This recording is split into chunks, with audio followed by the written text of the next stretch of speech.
Hello everybody, welcome to Totally Tabled. My name is Shaggy, and today I'm going to rank the top 10 years for solo board gaming.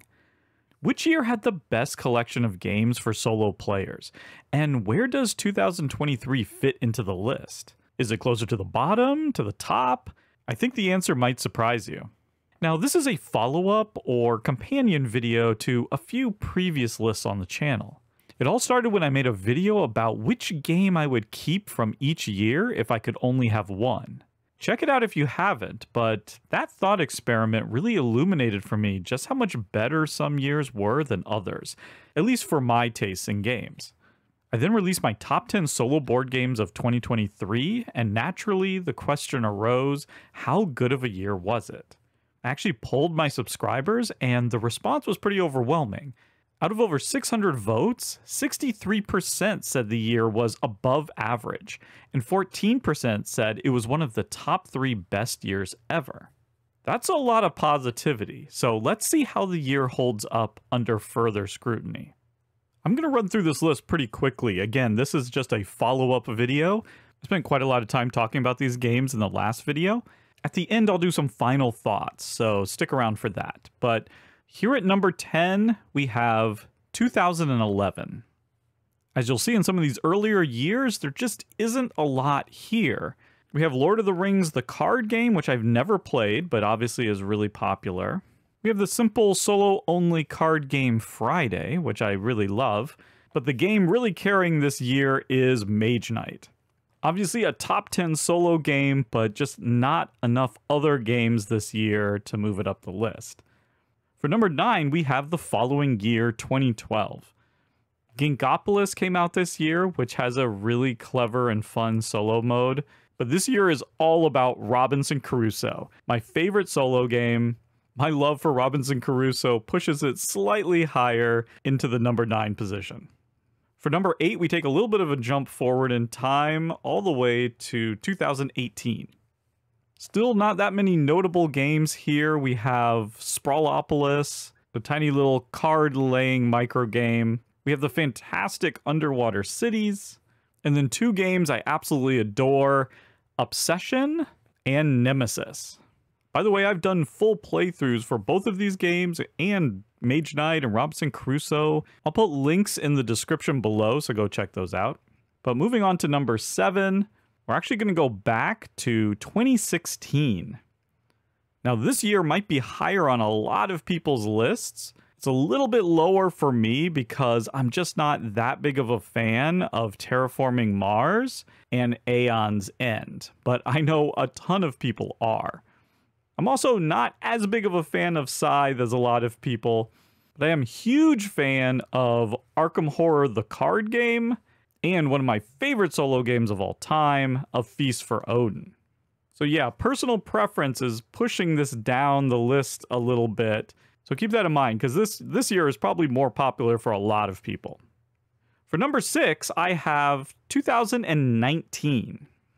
Now, I could honestly see this being people's number 1 year. Again, we're running into a few games here that I'm like slightly less excited about than others.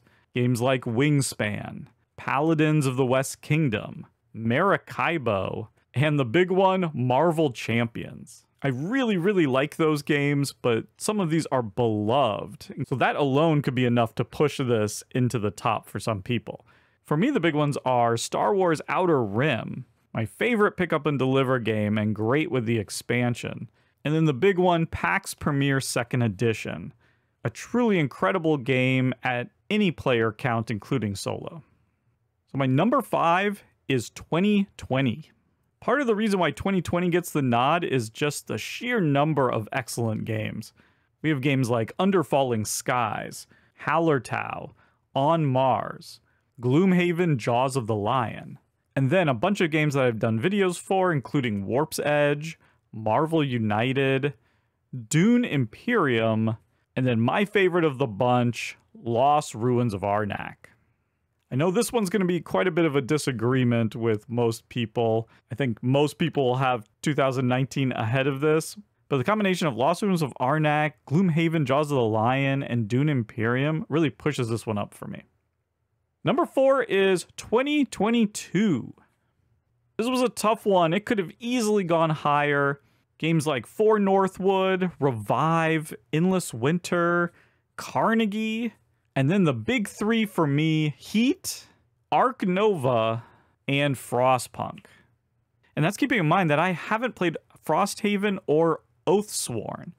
But yeah, a ton of hits in this year. Frostpunk's in my top 10 of all time. Ark Nova really close. Just a really incredible year. But now we go to number 3, and that is 2021. I could have easily flip-flopped these years. It's extremely close, but we have a bunch of massive hits, including Hadrian's Wall, Imperium Classics or Imperium Legends, Cascadia, the expansion to Concordia, Concordia Solitaria, which added a solo mode, fantastic one.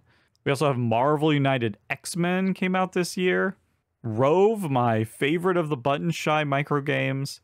And then the big three for me, the incredible cooperative game The Loop, one of my favorite exploration games, Sleeping Gods, and the solo-only horror survival game Final Girl. I think just the sheer number of great games that came out in 2021 gives it the slight edge for me over the following year, 2022. And now we get to the runner-up year, my number 2, 2023. Oh, this came very close to being my number 1. So close. And it wouldn't surprise me if one day it gets to that point after I've played a few more of the games from this year. 2023 was an insane year for solo gaming. We get the Castles of Burgundy Special Edition, which has a new amazing solo mode in it. We get Darwin's Journey.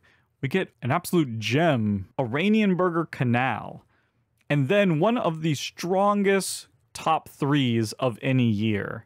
Halls of Hegra, Earthborn Rangers, and then the absolutely monumental Voidfall. I've done playthroughs of all of those games. In fact, I've done playthroughs for my entire top 10 of 2022 and 2023. So what year could have possibly topped that crop of games? Well, the number 1 year is 2017. Just an absolutely insane year for solo gaming, the likes of which we may never see again, although I think we might have almost seen it in 2023. But listen to this lineup from 2017, and this isn't even all of them. We have Nusfjord, Lost Expeditions, Gaia Project, Lisboa, Anachrony, Too Many Bones, Spirit Island, maybe you've heard of it, and then the 2 powerhouses for me, the harrowing survival game This War of Mine, and the epic dungeon crawl with a Euro-y twist, Gloomhaven. I mean, good night. What a year for solo gaming.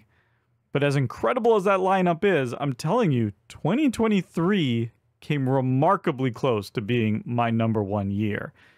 Considering all the games that I haven't played from 2023, I really think that it might get there. And so there we go. That's the answer to the question. How good of a year was 2023 for solo gaming? Maybe one of the best ever. If not the best, then an incredibly close second. And in fact, if you look at this, the last 4 years are in the top 5 positions. The best 8 years of solo gaming have been the last 8 years. What this list is showing me is that solo gaming is just getting better and better. And while the golden age of board games in general has arguably come and gone, I think the golden age of solo board games is right here and right now. And there we go. That was my quick little rundown, my little companion video to the last one. Please let me know what you think about the list. I know, you would put 2019 higher, but how much higher?